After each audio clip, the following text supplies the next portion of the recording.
Урматтуу жетекчилер, урматтуу коллегалар, жергиликтүү өзүн өзү башкаруу бийлиги, то есть бул айыл өкмөттөр, акимдер, губернатор өзүнүн ишин толук кандуу жүргүзүү үчүн толук мүмкүнчүлүк түзүлгөн эмес. Бул боюнча мен дайыма айтып келгенмин, депутат болуп турганымда, сындап да келгенмин, аны жакшы билесиздер. Акимдер, губернаторлор эч кандай эчтеке жасай албайт, колунан эчтеке келбейт деп, жоюп эле ташташ керек деп айтып жүрчүмүн. Мен ошол айткан сөзүмөн кайта элекмин. Ичинен кирип көрдүм. Ички тамырынан жергиликтүү бийлик эмне үчүн элетте өнүгүү болбой атат, эмне үчүн ички жана сырткы миграция бүгүнкү күнгө чейин токтой элек, эмне үчүн элдин жашоосу жакшырбайт деген изденүүдө келетам. Бул боюнча менин айта турган оюм децентрализация деген түшүнүк бар. Жөнөкөй тил менен чечмелегенде, борбордук бийлик жергиликтүү бийликтин өзүнүн бийлигин колуна бериш керек. Тилекке каршы борбордук бийлик өзүнө жыйнап алган. Бул деген дыйканды талаага кетмени жок чыгарып кою, колуң менен тырмала деген түшүнүк.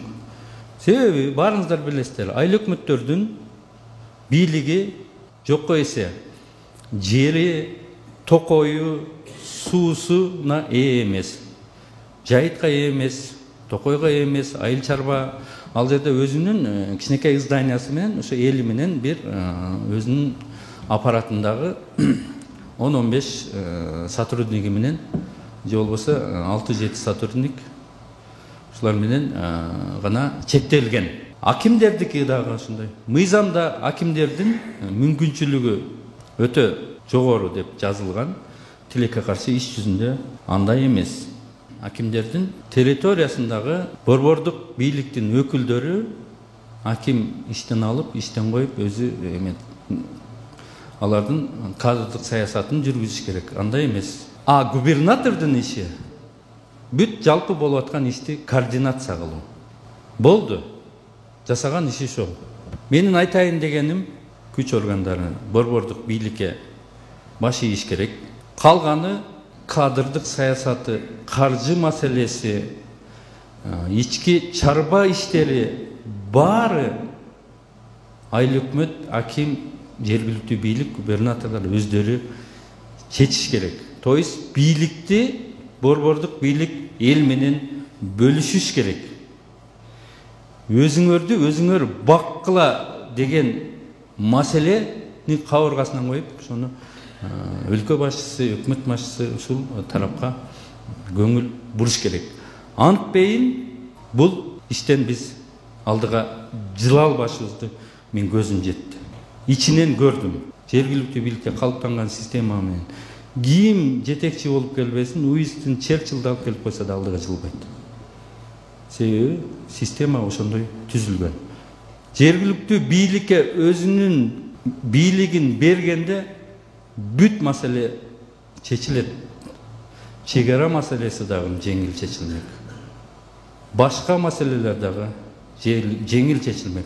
Менин келип иштеп, ошонун ичинен иликтөө жүргүздүм. Ушул 7 айдын ичинде өзүмө өзүм бир анализ кылдым.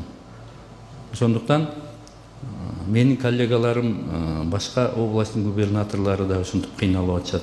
452 айыл өкмөт баары кыйналып атышат.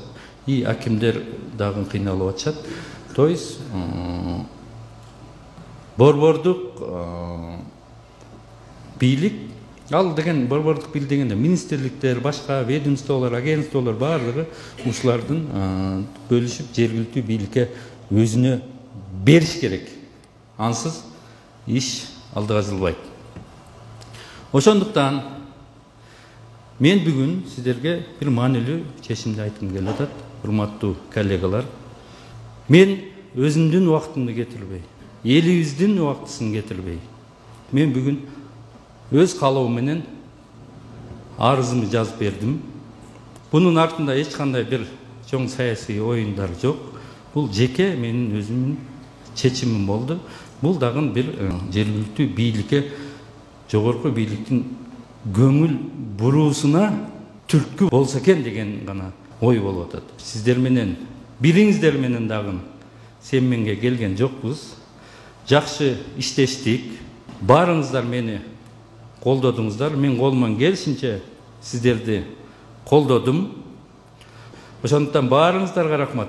Ушул касиеттүү Ысык-Көл жерден аябай чоң тажрыйба алдым. Көп тааныш ашырдым. Мен жалпы барыңыздарга терең ыраазычылык билдирем. Үй бүлөңүздөргө, өзүңүздөргө ден соолук каалайм. Аман болуңуздар.